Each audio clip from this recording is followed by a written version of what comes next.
Hi everyone! Welcome back to My Goodness. Ngayon guys, gagawa tayo ng Graham balls. Yan, masarap to. Gustong-gusto to ng mga bata, even mga adults gustong-gusto nila tong gawing dessert.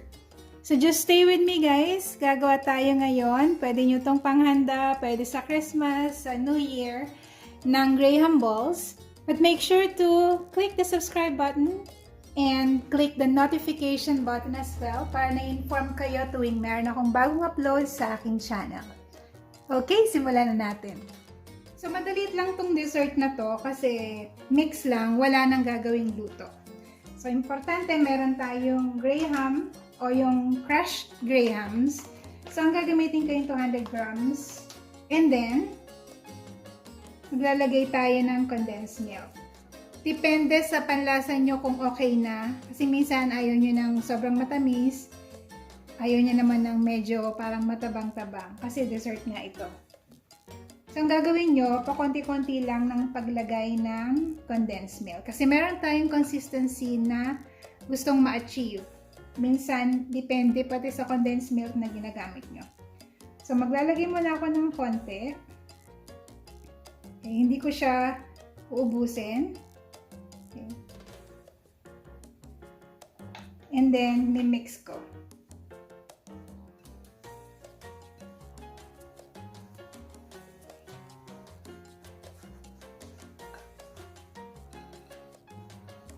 Okay, then lagay tayo ulit. Okay, mix. Dahan-dahan lang ang paglagay. Kasi baka mapasobra nyo.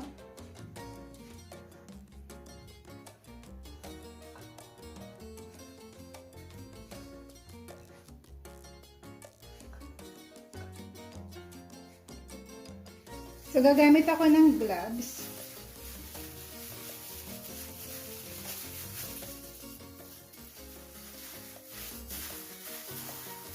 Kasi minsan, nakakonsentrate lang siya sa isang lugar. So, yan. Ganyan-ganyan niyo lang. Para tayong gumagawa ng crust ng pie. Itatandaan niyo yun. Okay.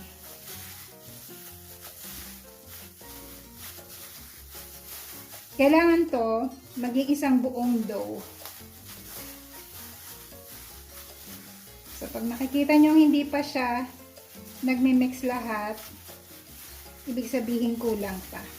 Kailangan kasi ito maging parang ball. Okay. So, dagdag pa tayo.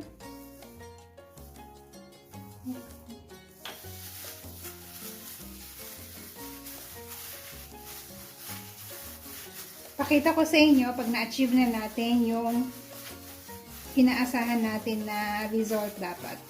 Yan, nagpo-form na ganyan. So, nakikita nyo, di ba?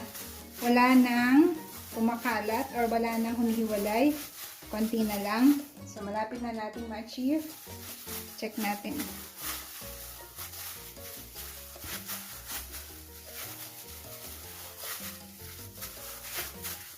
Yan. Okay, so na-achieve ko na. Ano, isang buo na yung dough natin. At the same time, moist. Medyo basa. Kasi kailangan natin ng medyo basa o moist na dough para kumapit yung ating mga ilalagay na coating. Ayan o. Kita nyo? So, ang nagamit lang natin is halos half lang ng ating milk. Okay. Tikman nyo kung sakto na sa inyo yung tamis.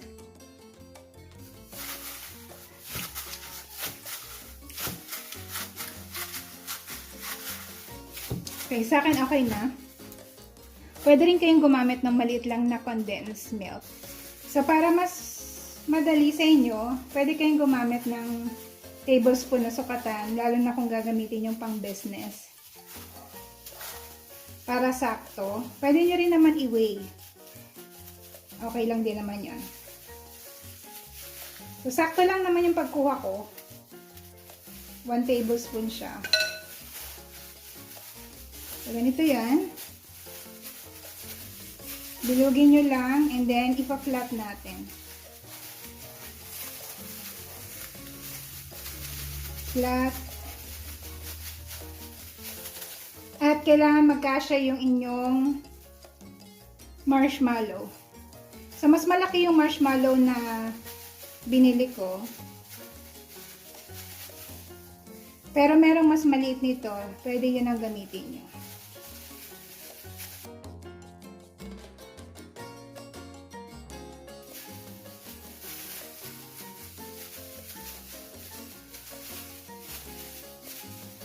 So, ganito siya. Then, bilugin nyo lang. Roll. Mako-coat naman yan, guys. Kasi nga dahil dun sa moist.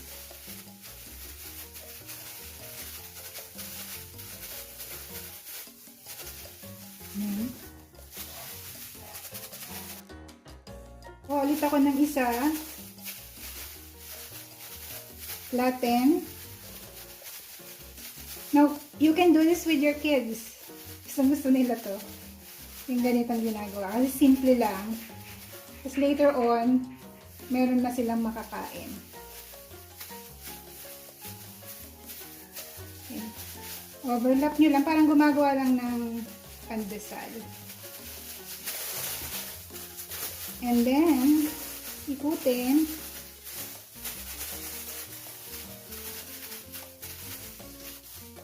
Kasi naglagay lang ako guys ng wax paper or pwede naman parchment para lang hindi dumikit. So, lagay ko muna dyan. Okay, kasi madikit yan. Okay, so, nakagawa tayo guys ng 18 pieces Graham balls. Okay. Yan yung total na magagawa nyo kapag gumamit kayo ng 200 grams at yung maliit lang na condensed milk around 168 grams. So, makakagawa kayo ng 18 pieces, pero yung malalaki nga lang na mallows yung ginamit ko. Na kung mas maliit yung mallows na ginamit nyo, then pwedeng doble pa yung magawa nyo. So, mga pwede yung coatings, yung crushed grahams, unsweetened cocoa powder, pwede rin yung mga Milo. Yan. Kapalit nito. Tapos, ito naman yung mga sprinkles. So, you can buy different kinds of sprinkles sa market or sa mga baking store. And this one is skim milk o yung milk boy. Yung kinu-coat natin sa cheese bread at saka sa milky cheesy donut. So, yan. Pwede nyo rin i-coat dyan sa graham. So, pwede kayo mag-explore ng different coatings na pwede nyong ilagay dun sa inyong graham balls. Okay. So, simulan ko siya dito sa coating na sprinkles. Ayan. So, depende sa inyo kung gaano kadami yung sprinkle na gusto nyong ilagay. Anyway, yung ating graham balls, hindi naman siya ganong katamis. Okay. So, we'll have 2 of this. Ayan siya. Cute.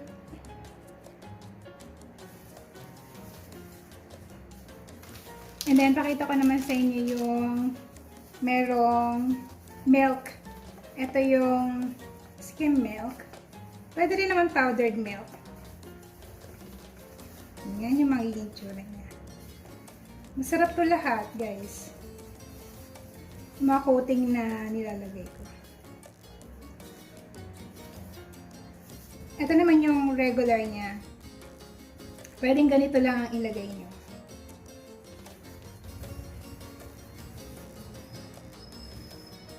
Ito yung cocoa powder. Unsweetened yung ginagamit ko. Yan.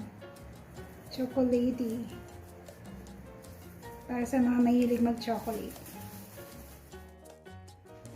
Okay guys, so ito na. Tapos na natin yung ating graham balls. Ano siya, oh. Pwede nyo siyang gawing mas Christmassy yung look. Depende doon sa mga sprinkles na bibilihin nyo. Ito naman yung coated ng milk, sprinkles, chocolate, graham, chocolate. Ito naman yung sprinkles, graham, and chocolate. Alright, tikman na natin. Okay, tikman muna natin yung merong milk. Kasi mahilig ako sa may milk. Mm. Masarap, parang kumakain ng cheesy donut. Hawig niya yung lasa. Sarap. Hindi siya masyadong matamis, guys. Ang sarap. Sakto lang yung tamis. And then, tikman naman natin yung regular lang, alam na natin yung lasa halos. Tikman natin yung may chocolate.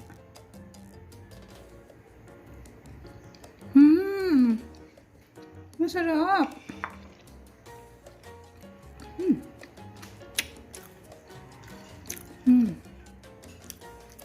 Pwede kayong gumamit ng sweetened cocoa, pwede rin unsweetened.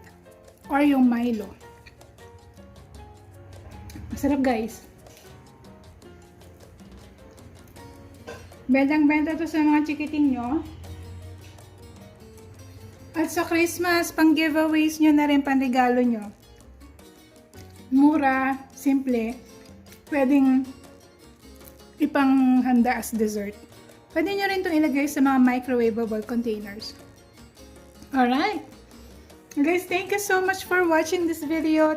Try nyo na sa mga bahay nyo, patikimin nyo ang inyong mga kids na ating Graham Balls. Have a great day, everyone. Bye!